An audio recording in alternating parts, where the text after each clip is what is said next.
If I could have your attention, it's now time to call the council meeting of the Allgood City Council to order. We begin our meetings with an invocation and a pledge, and I have asked Mr. Morrison if he would lead us in our invocation, and I have asked Mr. Bill Bilbrey if he would lead us in the Pledge of Allegiance. So I'll ask you all to now please stand.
Ms. Walker, would you please call the roll?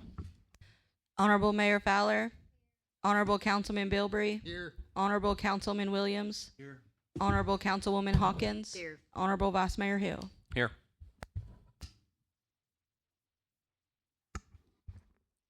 Now it's time to consider our agenda and the minutes from our last meeting. You should have all received those minutes prior to this evening, but I'd ask that you still give it a look over and let me know if there's some addition, deletion, correction that needs to be made, as well as the agenda.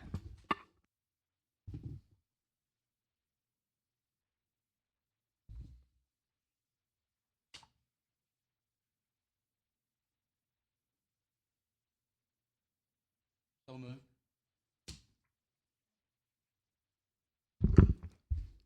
There's a, excuse me, a motion to consider approval of the agenda and the minutes. We'll just combine those two, if that's all right, Mr. Williams. And if I'll have a second to that. Second. Thank you, Mr. Bilbrey. And all those in favor say aye. Aye. Any opposed? All right. We can move on then to old business. And not seeing any, we'll go right on into new business. Well, there should be. I thought some old. Thought we had some second readings, but I guess that's okay. We're considering that new. Okay.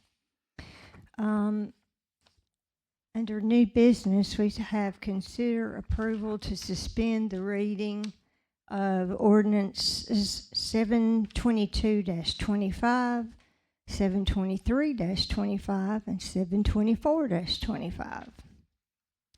And as I've explained before, the reason we do that is they are sometimes voluminous, and we are going to discuss each one of those in order as they come on the agenda.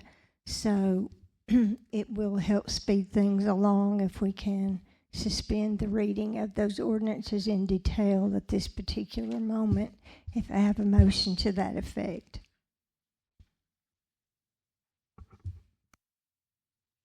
I make the motion. Thank you, Mr. Bilbrey. Is there a second? Second. Mr. Williams, any discussion? All those in favor say aye. Aye. Any opposed?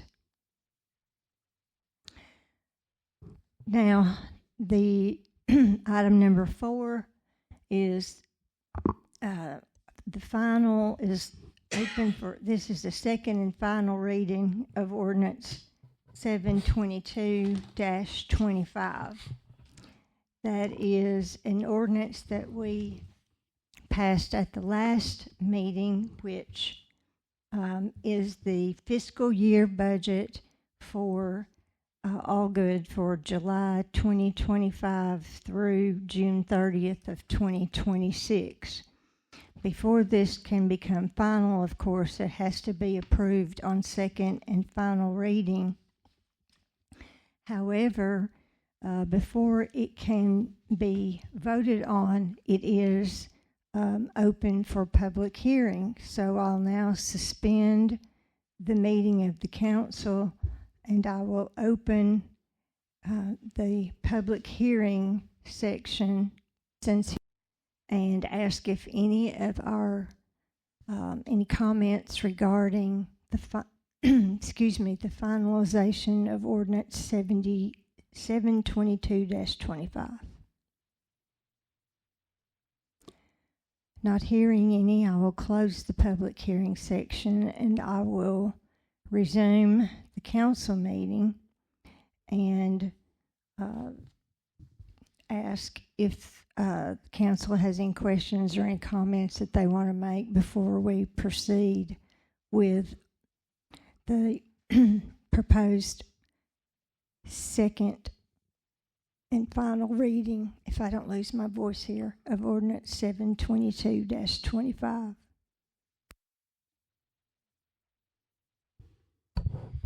I'll just make the same comment I made last time. Great job on working on the budget. Again, this is just kind of our financial benchmarks that we're trying to achieve throughout the year, and this is a good budget, I think. I appreciate Keith and your staff's efforts on getting what appears to be a good budget, and go from there. Great job. Would you like to go ahead and make that a motion, Mr. Hill? And on Since that, you're I'll make the motion in to light of approve. your support. Okay. I make the motion to approve the budget as presented. Thank you. Second.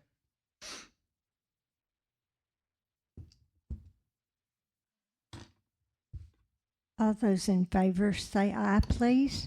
Aye. Any opposed? All right. Then let's move on to item number 5. This is first reading of ordinance 723-25, setting new water and sewer rates beginning July the 1st.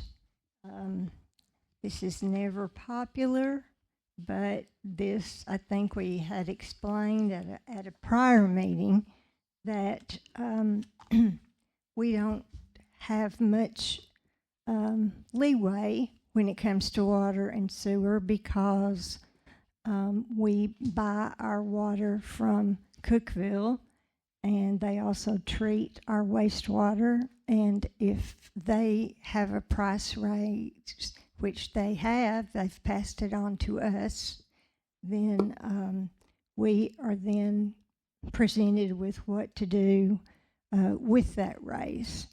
And I'll let, for failing voice here, let Mr. Borson tell you more about that. So this year, Cookeville passed a 15.1% increase. We did not increase rates until after January the 1st. From July through December, we eat that increase to try to save as much for our customers as we could. In January, we passed on the 15.1% with no additional.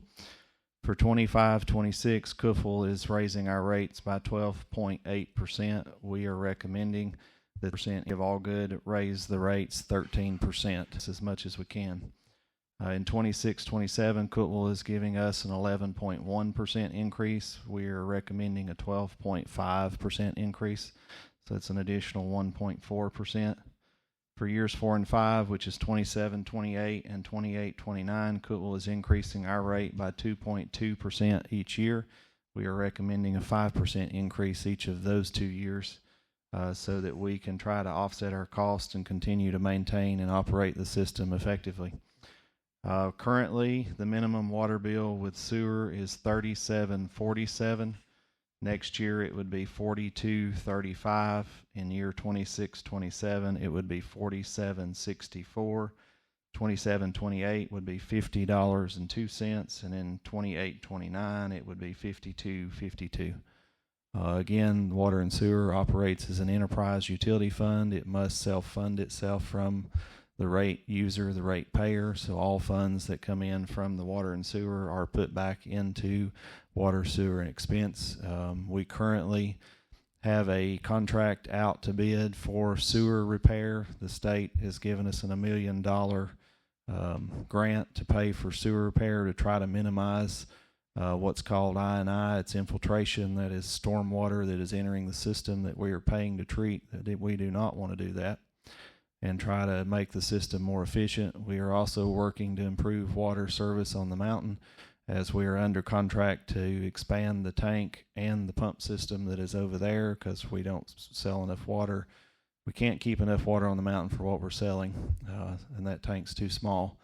The next projects we're going to have to look at are Main Street water line needs replaced, so that's going to be something we're going to be talking about, as well as trying to do AMI meters, which is the automated reader system, which gives us leak detection both for our main line and also for the customer, so that it would be a twofold improvement if we can do that.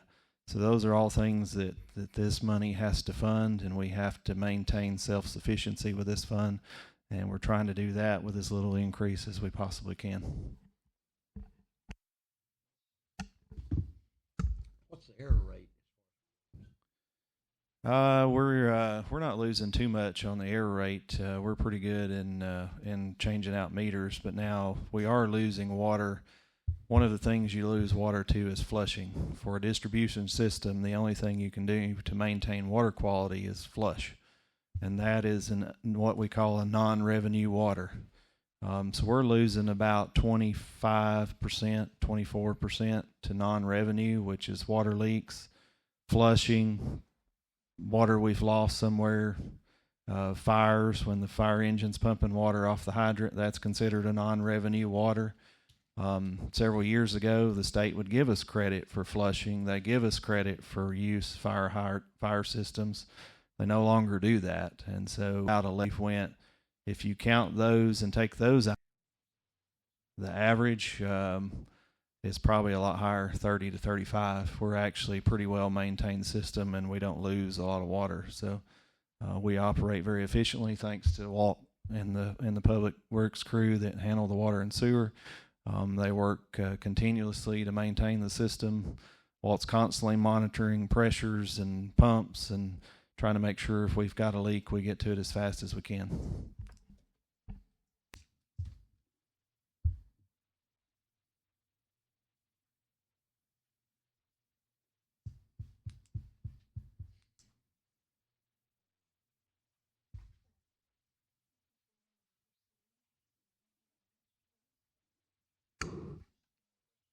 Are there any more questions regarding the water situation?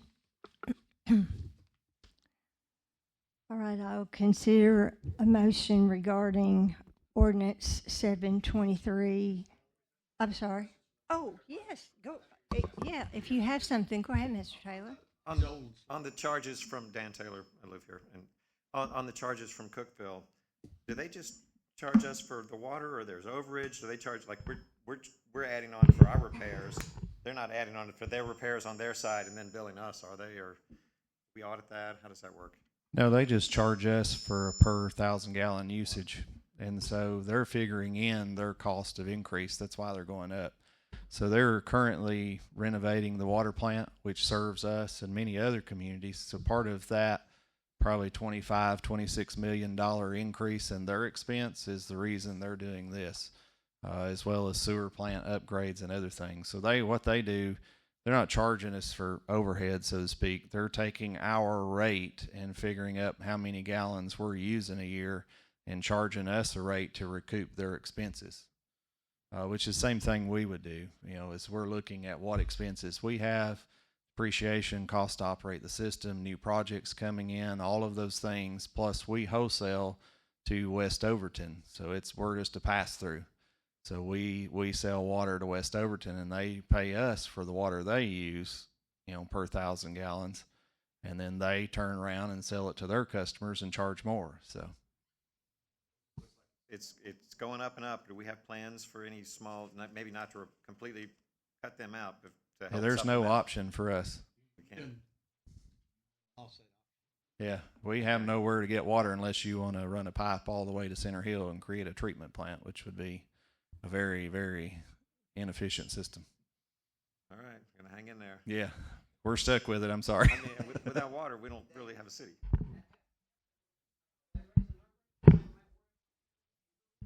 Yeah, that's what I just gave you was the rates they gave us. Now, I don't know what their customer rates are. I know they're raising our rates at the city by these percentages. Well, I pay going up rate, and I can tell you it's going up. So.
Are there any more questions?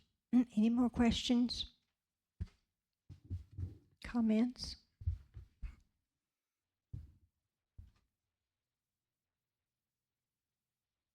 All right, I will consider whatever the council wishes to do on ordinance 723-25, setting the new water and sewer rates.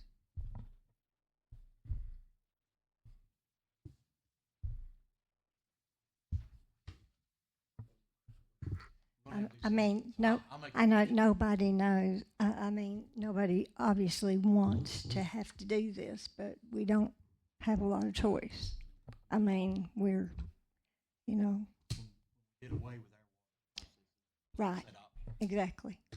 like the school, private bus deal, lose the buses, afford the money to come back and sell and stop the buses that you hire because you buy buses.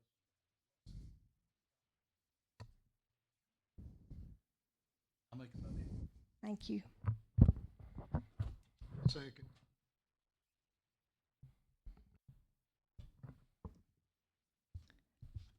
All those in favor say aye. Aye. Any opposed?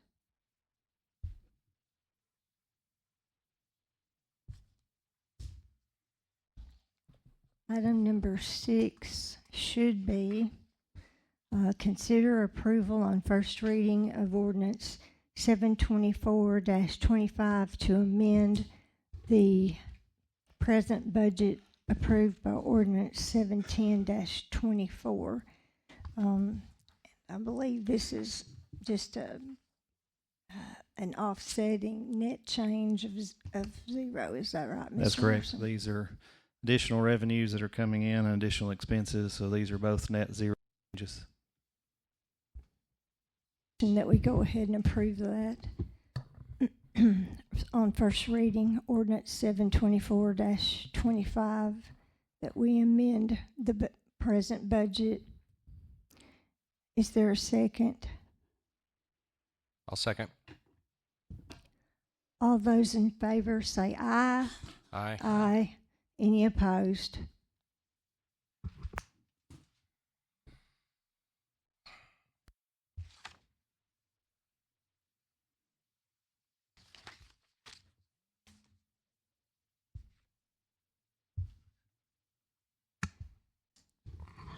Item number 7, consider approval to pre-order on our state contract 209 2 Ford F-150s not to exceed $117,000 and 3 Ford Explorers not to exceed $126,000.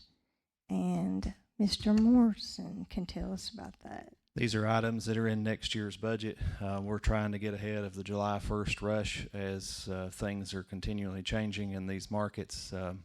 We're trying to get pre-orders set so that vehicles that are currently on order in the market can be labeled for us, and we can try to lock in prices. So the 2 Ford F-150s, one is for parks, one is for fire. The 3 Ford Explorers are for the police department, and we will trade in the 3 Chargers on that and try to get those. The chief is pretty confident we can get that under 126, and we're confident we can get the 2 F-150s under 117, and this will achieve the goal for next year. These would not be purchased until after July 1st. This will just allow us to get our name on them so that when they do come in, we're not caught trying to catch up.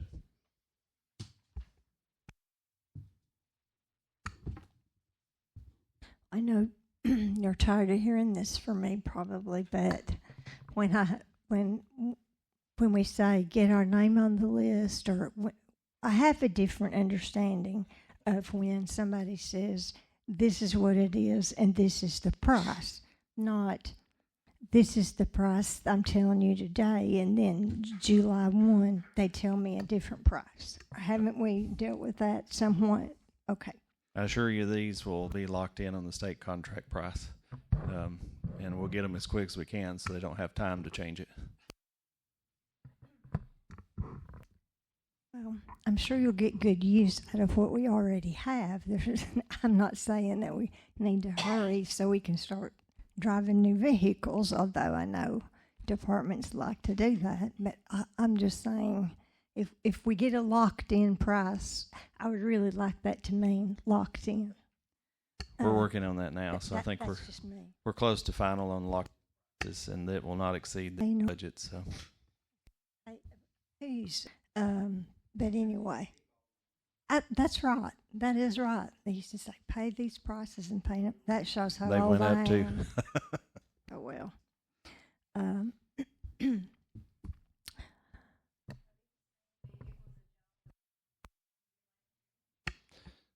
We didn't get any of this current year. Now this will be continued vehicles that we've gotten in the past. Yes.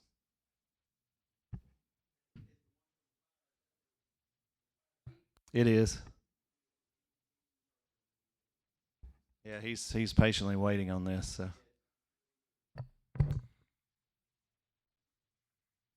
I'll make the motion to approve 2 new Ford F-150s, 117, and the 3 Ford Explorers for 126. Thank you. Is there a second to that? Second. All those in favor, please say aye. Aye. Any opposed? We do know about the Whoa. Okay, you want to back up? Wait a minute. They will be marked. market. Okay. Certain way. Speaking of that, the chief is working on getting rid of ghost striping so that hopefully by July 1st they'll all have matching stripes.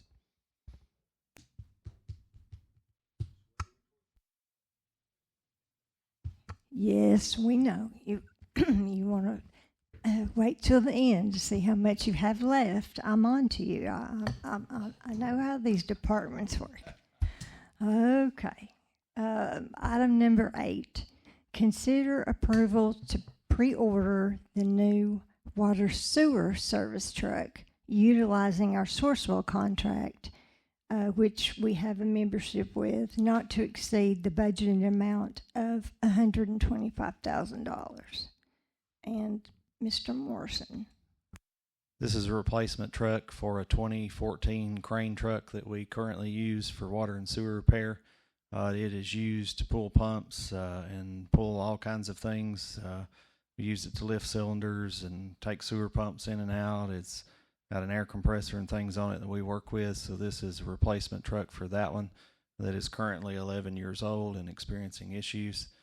We've been marketing these under the Sourcewell contract because this is a specialty use truck. So it will be right now we're looking at a Ford 4-wheel drive with a tool bed that has the crane and an air compressor on it. The current price of the truck that I've got is $129,900. but I'm working on trying to find another one a little bit cheaper, or see if we can get enough trade in on the one we've got to lower that price and get within this parameter. I think we can do it. I'm still waiting on two other Sourcewell dealers to give me their contracted price on a couple of different versions of the vehicle, and see where we're at. This will get us hopefully on that July 1st pre-order, so that we're kind of ahead of the rush and not. I want them to try to get into the ball game on these vehicles. It's a brand new truck, but it is a leftover 24. So we're trying to see what we can get and get the best deal that we can get for a truck that will hopefully last us another 8 to 10 years.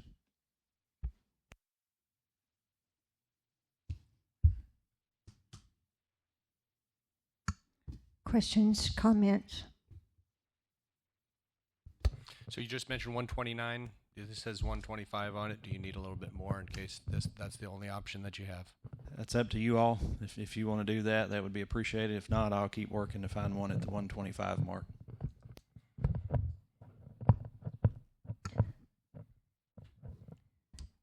We latch on what, another $5,000? It's $130. That gives him an extra $100 on his 129.9.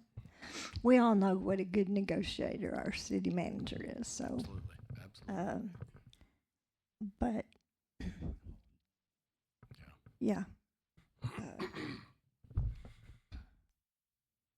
Make a motion, we approve this, not to